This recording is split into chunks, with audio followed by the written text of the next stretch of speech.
স্বাগত দীপ্ত সংবাদে। আপনাদের সাথে আছি আমি আনোয়ারুল আলম। ত্রয়োদশ জাতীয় সংসদ নির্বাচনে ২৪,০০০ ভোট কেন্দ্র ঝুঁকিপূর্ণ। এর মধ্যে ৮,৭৭০টি বেশি ঝুঁকিপূর্ণ বলে জানালেন আইজিপি বাহারুল আলম। ১২ ফেব্রুয়ারি নির্বাচন ও গণভোট সামনে রেখে আজ পুলিশ হেডকোয়ার্টার্সে সার্বিক আইনশৃঙ্খলা পরিস্থিতি নিয়ে সংবাদ সম্মেলনে তিনি একথা জানান। শতকরা ৮০ থেকে ৯০ ভাগ কেন্দ্রে সিসিটিভি ক্যামেরা স্থাপন করা হয়েছে বলে জানান আইজিপি। ঝুঁকিপূর্ণ এলাকায় ড্রোন ব্যবহার করা হবে। সারা দেশে মোতায়েন থাকবে পুলিশের ১,৮৭,৬০৩ জন সদস্য। ওই দলে হয়তো লক্ষ লক্ষ লোক আছে, পুরো লক্ষ লক্ষ লোক কি দায়ী? কেন্দ্রে স্ট্যাটিক ফোর্স থাকবে ৯৩,৩৯১, বাকিরা মোবাইল এবং স্ট্রাইকিং ফোর্স। এর বাইরেও ইলেকশনে অন্যান্য সাপোর্ট বা সহায়তার জন্য আমাদের ২৯,৭৯৮ জনবল নিয়োজিত থাকবে থানায় থেকে বিভিন্ন ধরনের সহায়তার জন্য। এটা যদি আমি হিসাব করি তাহলে পুলিশের নিরাপত্তা পরিকল্পনায় মোট মোতায়েন হবে ১,৮৭,৬০৩ জন পুলিশ সদস্য। ত্রয়োদশ জাতীয় সংসদ নির্বাচনে ৫৪০ জন বিদেশি পর্যবেক্ষক ও সাংবাদিক থাকবেন। তাদের জন্য রাজধানীর হোটেল ইন্টারকন্টিনেন্টালে মিডিয়া সেন্টার করা হয়েছে। আজ মিডিয়া সেন্টারটির উদ্বোধন করে এ তথ্য জানান নির্বাচন কমিশনের সচিব আখতার আহমেদ। বলেন, নির্বাচনের ফল ঘোষণা পর্যন্ত বিদেশি পর্যবেক্ষক ও সাংবাদিকদের সব ধরনের সহায়তা দেবে নির্বাচন কমিশন। অবাধ, সুষ্ঠু ও শান্তিপূর্ণ নির্বাচন নিশ্চিতে সব ধরনের প্রস্তুতি নেওয়া হয়েছে বলে জানান ইসি সচিব। ২৯৯টা আসনের সব ব্যালট পেপার চলে গেছে, সব নির্বাচন উপকরণ চলে গেছে। ব্যালট পেপার রিটার্নিং অফিসারের কার্যালয় থেকে পর্যায়ক্রমিকভাবে আপনার অ্যাসিস্ট্যান্ট রিটার্নিং অফিসার এবং প্রিজাইডিং অফিসারদের কাছ থেকে চলে যাচ্ছে। তার মানে ভোট গ্রহণের যে প্রস্তুতি সেটা সম্পন্ন হয়েছে। মিডিয়া সেন্টার এটা মূলত যে বিদেশি সংবাদকর্মীরা আসছেন তাদের জন্য এটা, তারা এখানে তাদের দায়িত্ব পালন করবেন। এখানে আমাদের সহকর্মীরা যে সুযোগ সুবিধা করে দিয়েছেন সেখানে এই ফ্যাসিলিটিসটা তারা করবেন এবং এটা করবেন একজন আমাদের এখান থেকে কমপ্লিমেন্টারি। ত্রয়োদশ জাতীয় সংসদ নির্বাচন পর্যবেক্ষণ করতে ইউরোপীয় ইউনিয়নের ২০০ সদস্যের দল আজ মাঠে নেমেছেন। ইউ নির্বাচন পর্যবেক্ষক দলের প্রধান ইভার্স ইজাবস এ তথ্য নিশ্চিত করেছেন। নির্বাচনের সামগ্রিক পরিবেশ অত্যন্ত ইতিবাচক বলে মনে করেন তিনি। ভোট অংশগ্রহণমূলক হবে এমন প্রত্যাশা তার।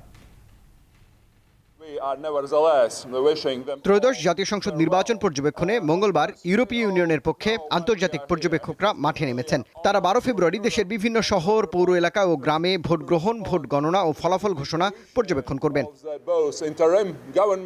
সকালে রাজধানীর একটি হোটেলে প্রেস ব্রিফিং করে এ খবর জানান ইউরোপীয় ইউনিয়নের নির্বাচন পর্যবেক্ষক দলের প্রধান। নির্বাচনের সামগ্রিক পরিবেশ অত্যন্ত ইতিবাচক। সাধারণভাবে পরিবেশটি খুবই আশাব্যঞ্জক। এই ভোট বাংলাদেশের ইতিহাস ও গণতন্ত্রে একটি নতুন অধ্যায় হবে বলে মনে করি। তাই আমরা বিশ্বাসযোগ্য ও অংশগ্রহণমূলক নির্বাচন দেখতে চাই। তিনি বলেন, নির্বাচন অংশগ্রহণমূলক করতে সংখ্যালঘু ও নারীদের ভোটাধিকার প্রয়োগ নিশ্চিত করা জরুরি। কোনো রাজনৈতিক কার্যক্রমে অংশ না নিয়ে নিরপেক্ষভাবে নির্বাচন পর্যবেক্ষণ করাই আমাদের কাজ। আমরা সেনাবাহিনী, পুলিশের সাথে কথা বলেছি। কিছু ঝুঁকিপূর্ণ ও কিছু কম ঝুঁকিপূর্ণ কেন্দ্র আছে। সার্বিকভাবে নিরাপত্তার বিষয়টি নিয়ন্ত্রণে আছে বলে আমরা মনে করি। নারী সহ যে কোনো সংখ্যালঘু মানুষের অংশগ্রহণ আমরা চাই।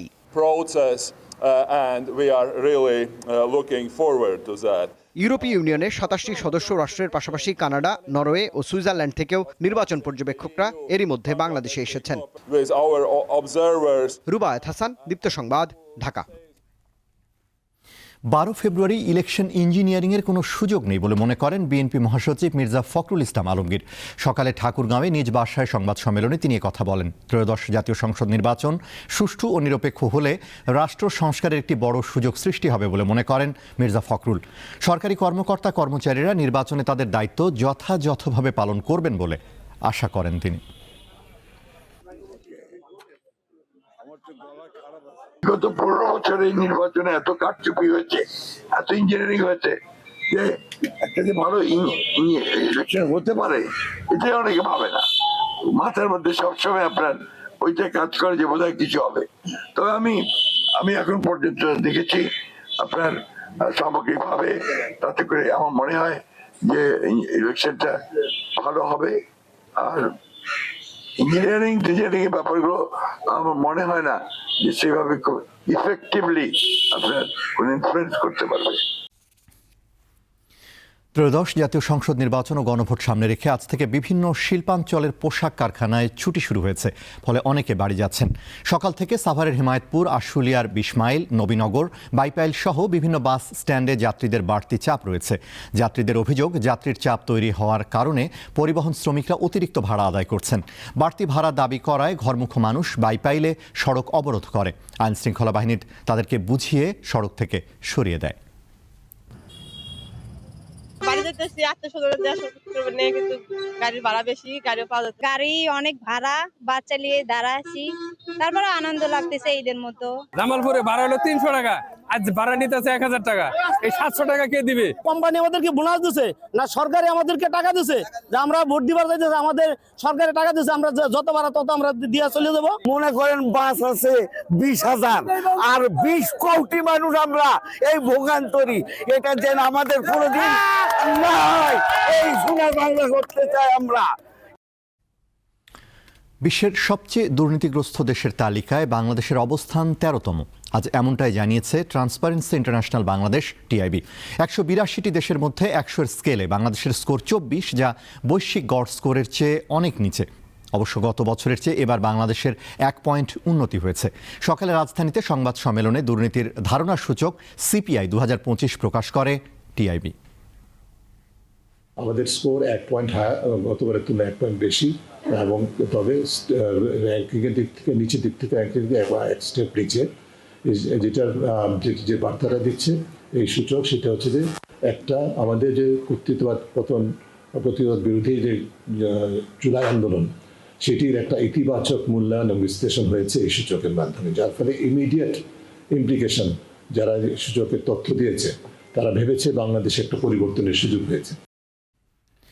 কুমিল্লা সদর উপজেলায় কটক বাজার এলাকায় একটি পুকুর সেচে বেশ কয়েকটি অস্ত্র উদ্ধার করেছে র্যাব। আজ ভোরে এই অভিযান শুরু করা হয়।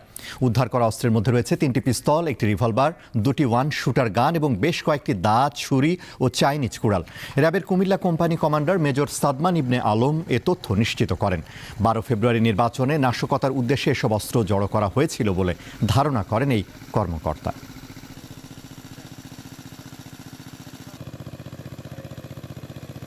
গোপন তথ্যের ভিত্তিতে আমরা এখানে অভিযান পরিচালনা করেছি। এখানে কিছু বিদেশি অস্ত্র পাওয়া গেছে এবং দেশীয় অস্ত্র পাওয়া গিয়েছে। দেশীয় অস্ত্র এবং বিদেশি অস্ত্র এবং কিছু গুলি রয়েছে, এগুলো উদ্ধার হয়েছে এবং তদন্ত সাপেক্ষে এগুলোর ডিটেলস আপনাদেরকে পরবর্তী সময়ে জানিয়ে দেওয়া হবে। খেলার খবর। টি-20 বিশ্বকাপে না খেললেও বাংলাদেশকে কোনো ধরনের শাস্তি বা জরিমানা করবে না আইসিসি। বিশ্ব ক্রিকেটের নিয়ন্ত্রক সংস্থাটি জানিয়েছে ২০৩১ সালের ওয়ানডে বিশ্বকাপের আগে একটি বৈশ্বিক টুর্নামেন্টের আয়োজক হিসেবে স্বাগতিক করা হবে বাংলাদেশকে। আইসিসির দেওয়া এক সংবাদ বিজ্ঞপ্তিতে একথা জানানো হয়েছে। টি-20 বিশ্বকাপে বাংলাদেশ ক্রিকেট দলে না থাকাকে দুর্ভাগ্যজনক বলে সংবাদ বিজ্ঞপ্তিতে উল্লেখ করে আইসিসি। মুস্তাফিজুর রহমানকে আইপিএলের ফ্র্যাঞ্চাইজি দল কেকেআর থেকে বাদ দেওয়ার পর নিরাপত্তা সংকটের কারণে নিজেদের ম্যাচগুলো ভারতের বদলে শ্রীলঙ্কায় খেলার প্রস্তাব করে বাংলাদেশ। আইসিসির তরফ থেকে সবুজ সংকেত না পাওয়ায় এবারের আসর বয়কট করে বিসিবি।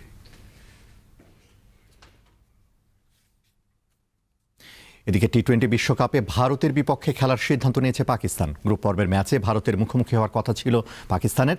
বাংলাদেশকে সমর্থন করে ম্যাচ বয়কটের সিদ্ধান্ত নিয়েছিল তারা। এখন পাকিস্তান তাদের সিদ্ধান্ত বদলেছে। তাই 15 ফেব্রুয়ারি শ্রীলঙ্কার কলম্বোতে অনুষ্ঠিত হবে ভারত পাকিস্তান ম্যাচ। এদিকে আইসিসি বলেছে সব সদস্য দেশ ভবিষ্যতে আইসিসির ইভেন্টে অংশগ্রহণের প্রতিশ্রুতিকে সম্মান করতে রাজি হয়েছে।